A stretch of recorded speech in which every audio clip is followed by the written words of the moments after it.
ಹೋರಾಟಗಳನ್ನು ಗತಿಸಿ ಹೋಯಿತು. ಪಾದಯಾತ್ರೆ ಆಗಿರಬಹುದು, ರಾಷ್ಟ್ರೀಯ ಹೆದ್ದಾರಿ ತಡೆ ಮಾಡಿ ಲಿಂಗ ಪೂಜೆ ಮಾಡುವ ಮೂಲಕ ಆಗಿರಬಹುದು, ವಿನೂತನ ಹೋರಾಟ 6 ಹಂತಗಳ ಮುಗಿತು. ಇನ್ನು 7ನೇ ಹಂತದ ಹೋರಾಟ ವಕೀಲರ ಮೂಲಕ. ಈಗಾಗಲೇ ಹಿರಿಯರು ಹೇಳಿದ ಹಾಗೆ ಈ ಸಮುದಾಯದಲ್ಲಿ ಪಂಚಮಸಾಲಿ ಸಮುದಾಯದಲ್ಲಿ ನಿವೃತ್ತ ನ್ಯಾಯಾಧೀಶರ ನಮ್ಮಲ್ಲಿ ಕೆಲವು ಜನ ಇದ್ದಾರೆ. ಅವರ ಸಲಹೆ ಸೂಚನೆಗಳನ್ನು ತಗೊಂಡು ಮತ್ತು ಸುಪ್ರೀಂ ಕೋರ್ಟಿನ ನ್ಯಾಯವಾದಿಗಳ ಸಲಹೆ ಸೂಚನೆಗಳನ್ನು ತಗೊಂಡು ಹೈಕೋರ್ಟಿನ ನ್ಯಾಯವಾದಿಗಳ ಸಲಹೆ ಸೂಚನೆಗಳನ್ನು ತಗೊಂಡು ಇದಕ್ಕೆ ಕಾನೂನಿನ ಸಾಧಕ ಬಾಧಕಗಳ ಚರ್ಚೆ ಮಾಡಿ ಮುಂದಿನ ಹಂತಗಳ ಹೋರಾಟದ ರೂಪರೇಷೆ ಹಮ್ಮಿಕೊಂಡಿದ್ದೇ ಇದು ಒಂದು ಸಮಾವೇಶ. ಈ ಸಮಾವೇಶ ಇದು 7ನೇ ಹಂತ. ಇವತ್ತೇನೋ ಒಂದು ಕೊನೆ ಹಂತಕ್ಕಂತ ನಾನು ಭಾವಿಸ್ತೀನಿ. ಯಾಕಂದರೆ ಯಾವುದೇ ವಿಚಾರ ತಗೊಂಡಾಗ ಅದು ಕಾನೂನಿನ ಮೂಲಕ ಒಂದು ಅಡೆತಡೆ ಆಗ್ತದೆ. ಇವತ್ತಿನ ನಮ್ಮ ಕುಯೇ ಮೀಸಲಾತಿ ಅಡೆತಡೆ ಆಗಿದೆ, ಕಾನೂನಿನ ಒಂದು ತೊಡಕುಗಳು ಹೇಳ್ತಾರೆ.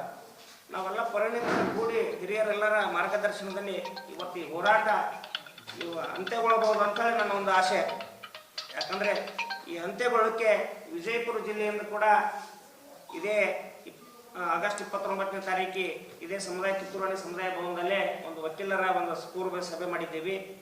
ಆ ಪೂರ್ವ ಸಭೆ ನಿಮಿತ್ತವಾಗಿ ನಾವು ಸೆಪ್ಟೆಂಬರ್ 22ರಂದು ವಿಜಯಪುರ ಜಿಲ್ಲೆಯಿಂದ ಸುಮಾರು 150-200 ವಕೀಲರು, ಲಿಂಗಾಯತ ಪಂಚಮಸಾಲಿ ಸಮುದಾಯದ 200 ವಕೀಲರು ನಾವೆಲ್ಲರೂ ಜಮಾಯಿಸಿ ಒಂದು ಕಾರ್ ಆಗಿರ್ಬೋದು ಅಥವಾ ಒಂದು ಬಸ್ಸಿನ ಮೂಲಕ ಆಗಿರ್ಬೋದು ನಾವು ಬೆಳಗಾವಿಗೆ ಹೋಗಿ ಬೆಳಗಾವಿಯಲ್ಲಿ ನಮ್ಮ ವಕೀಲರ ಹಕ್ಕೊತ್ತಾಯವನ್ನು ಮಂಡಿಸಿ ನಾವು ಸರ್ಕಾರಕ್ಕೆ ಏನು ಪಡಿಸ್ತೇವೆ ಅಂದ್ರೆ, ನಾವು ಕಾನೂನು ಯಾವುದೇ ವಿಚಾರಗಳಿದ್ರೂ CM ಅವರು ನಮಗೆ ಅವಕಾಶ ಕೊಡಬೇಕು. ಮುಖ್ಯಮಂತ್ರಿಗಳು ಸಭೆ ಕರೀಬೇಕು, ಶ್ರೀಗಳ ಜೊತೆ ಮಾತಾಡಬೇಕು, ವಕೀಲರ ಕಾನೂನು ತಜ್ಞರ ಜೊತೆ ಮಾತಾಡಬೇಕು.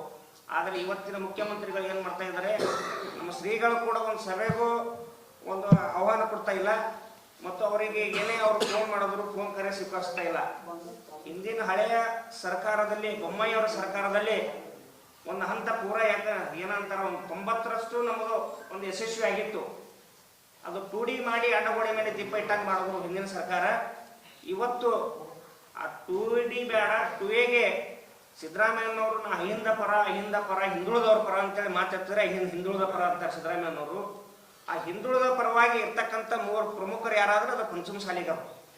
ಯಾಕಂದರೆ ಅಲ್ಲಿ ಮೂಲ ಕಸುಬನ್ನು ಯಾರು ಒಕ್ಕಲ್ತನ ಮಾಡೋರು, ಇಲ್ಲಿ 190ರಷ್ಟು ಒಕ್ಕಲತನ ಮತ್ತು ಕಸುಬು ಮಾಡೋರು ಅದಾರ. ಇಲ್ಲಿ ಯಾರು ನೌಕರಸ್ಥರಿಲ್ಲ, ಮೇಲ್ದರ್ಜೆಗೆ ನೌಕರರು ಯಾರು ಇಲ್ಲ.